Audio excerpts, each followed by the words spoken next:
One of the ways that Scripture speaks about the reality where we are and the reality where God is there's a veil between us and Him. And even in the Old Testament, you have a temple, and in the temple is a veil that separates a place of worship. One side of the veil is where we are. The other side of the veil is where He is. And of course, that veil in the temple is meant to symbolize something else. If you look closely at the pattern of color that the veil represents is the same color of the sky. So it's almost as if there is one reality that we see and another reality that's behind the veil. But how do you enter behind the veil?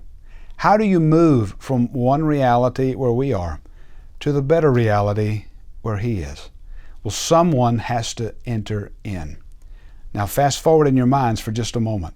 Remember what happened when Jesus was crucified. The veil of the temple was torn from top to bottom. What did that mean?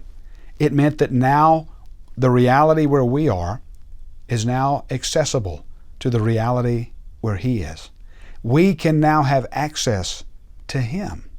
We've gone beyond, or rather behind, the veil where Jesus Christ is.